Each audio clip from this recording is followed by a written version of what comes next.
You do it twice a day. Maybe 3. A quick squeeze, a familiar minty blast, a ritual so ingrained, it's practically autonomic toothpaste. That unassuming tube in your bathroom, that neat helix of mint-striped gel, that scientific promise of cavity protection and enamel strength. It feels like a modern miracle in a plastic tube. Yet, its story isn't sleek or clinical. It's a gritty, often revolting, 5,000-year saga of desperation, bizarre ingredients, and one man's battle against bad breath and bacteria, a battle fought with crushed bones, vinegar, and sheer stubbornness. This is the surprisingly dramatic origin story of toothpaste.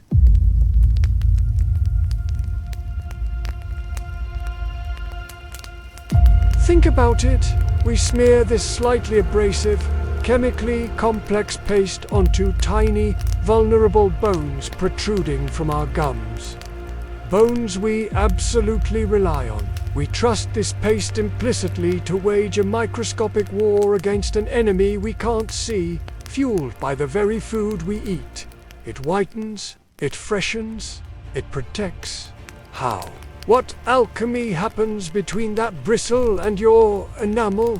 Why mint? Why this texture? Why a tube? The mundanity of the act hides layers of profound human struggle. That cool tingle? It's not just freshness. It's a sensory trick, a neurological curtain drawn over a battlefield. The foam, a delivery system, trapping debris and carrying away the slain bacteria. The slight grit, ancient technology, refined over millennia. We accept it without question. But this simple paste represents a fundamental human victory. It's the reason we can smile without shame, eat without agony, and expect to keep our teeth past 30.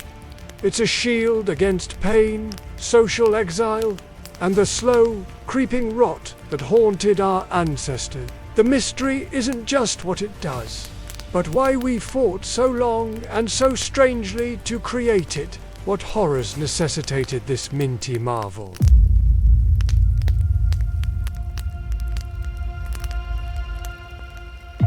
Imagine this. London, 1850.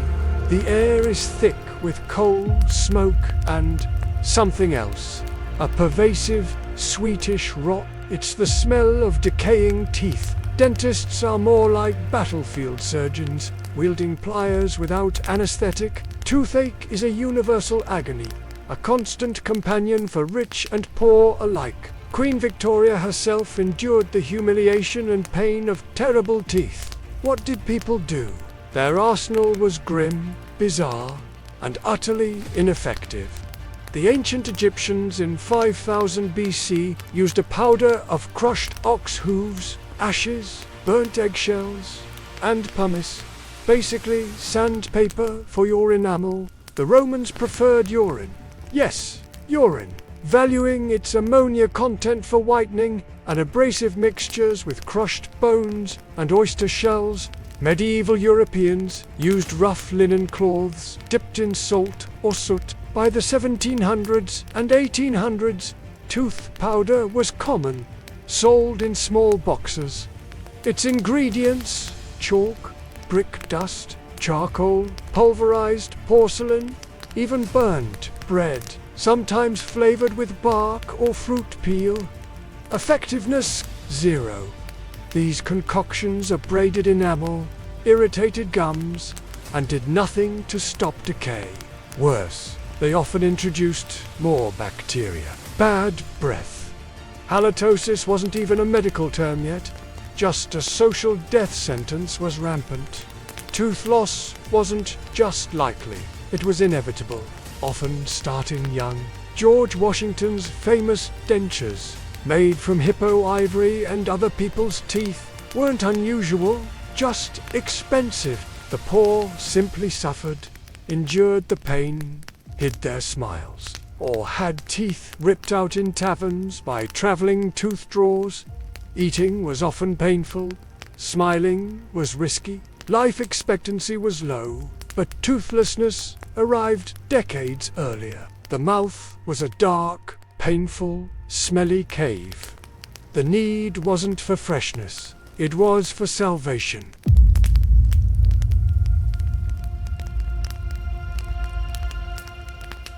Enter Dr. Washington Wentworth Sheffield, a quiet, meticulous dentist from New London, Connecticut. It's the early 1870s. Sheffield isn't a flashy inventor. He's a practitioner drowning in the daily horror of decay. He sees the limitations of gritty powders. They're messy, they're ineffective, they're unpleasant. Patients hate them. He starts tinkering in his backroom laboratory, driven by frustration and a deep desire to offer his patients something better. Sheffield knew about soap. It cleaned. Could he make a paste for teeth? He experimented relentlessly. He needed something abrasive but gentler than brick dust. Something cleansing. Something that could adhere to a brush.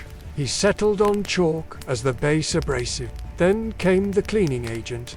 Soap. Yes, soap. Specifically, a mild Castier soap.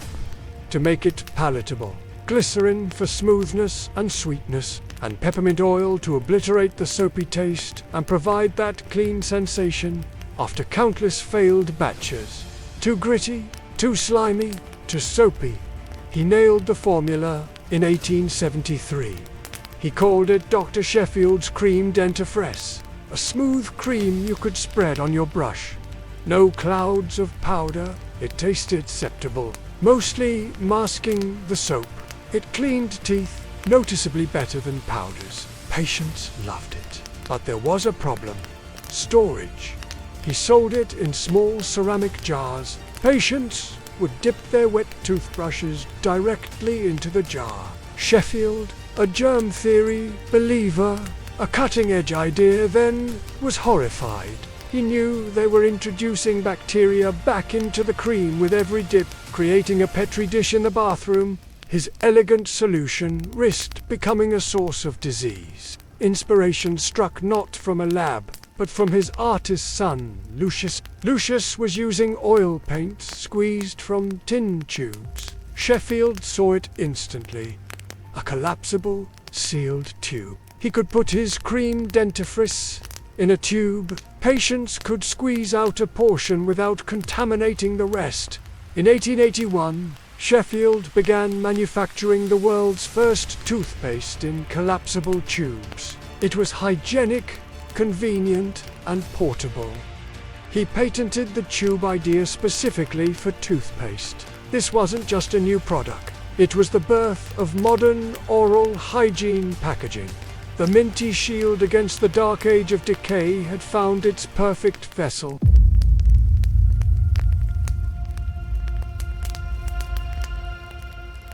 Sheffield's innovation ignited an industry, and competition arrived fast.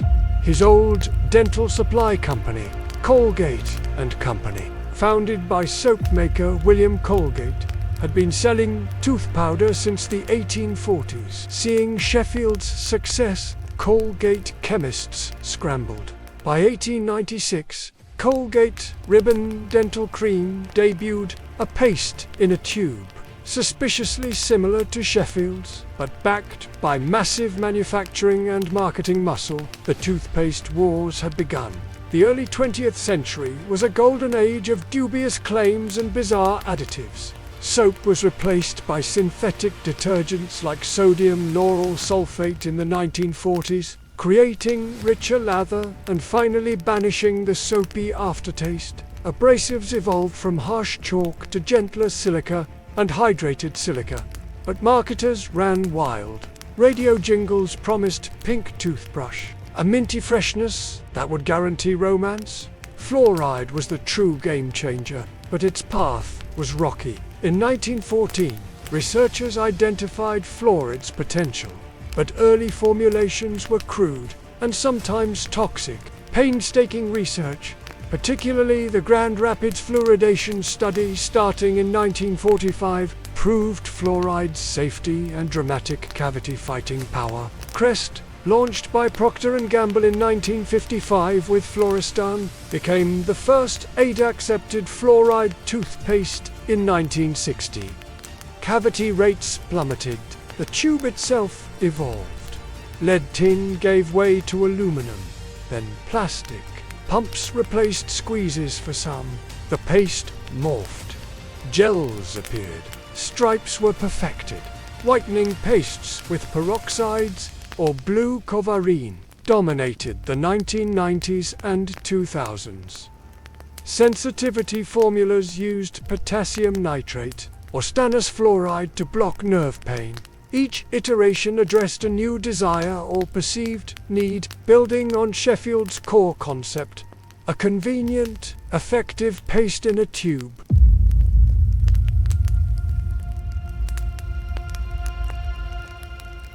Toothpaste didn't just clean teeth, it cleaned up society. Mass production, clever marketing, and fluoride's effectiveness democratized oral health. Bad breath shifted from an unavoidable fact to a personal failing. Fueled by advertising that preyed on social anxiety, a bright smile became linked not just to health, but to success, attractiveness, and social acceptance. Hollywood's gleaming smiles set an impossible standard, driving demand for whitening products. The simple tube transformed bathroom routines globally. It spawned an entire ecosystem. Toothbrushes evolved from boar bristle to nylon. Electric brushes gained popularity. Floss and mouthwash became standard allies. The global oral care market exploded, worth billions. Brands became household names through relentless advertising wars fought on TV, billboards, and now social media. Remember the ring of confidence? The Colgate ring? These weren't just slogans. They were cultural touchstones, linking a paste to personal worth. Beyond commerce, toothpaste had profound public health implications. Fluoridated toothpaste significantly reduced cavities, especially in children. Less tooth decay meant less pain, fewer school, work absences, lower dental costs, and crucially, people kept their natural teeth longer, improving nutrition and overall health. The expectation of a full, functional smile well into old age became normalized, a stark contrast to the toothless grins of just a century prior. Toothpaste, in its humble tube, became a cornerstone of preventative healthcare and a symbol of modern self-care.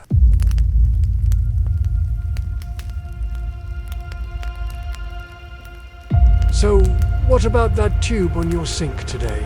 It's a technological marvel. Nanotechnology delivers calcium phosphate to remineralize microscopic enamel lesions. Enzymes like papain target specific plaque bacteria. Charcoal makes a dubious comeback for whitening. Formulas cater to every conceivable niche. Vegan SL, S-free, hydroxyapatite for enamel repair, kids versions with sparkles and bubblegum flavor. Sustainability pushes bring recyclable tubes and tablet toothpaste. The quest for the perfect smile. Whiter, brighter, healthier, never ends. Yet, the core mission remains. Dr. Sheffield's. Fight decay, fight plaque, fight bad breath. That minty gel is a concentrated dose of 5,000 years of human ingenuity, desperation, and chemical wrangling. It's a shield against ancient horrors we've mostly forgotten.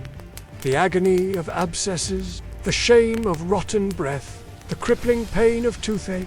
We squeeze it out without a thought. But each brushstroke is a connection to those who suffered with crushed brick and urine. And to the quiet dentists who dared to imagine a better way.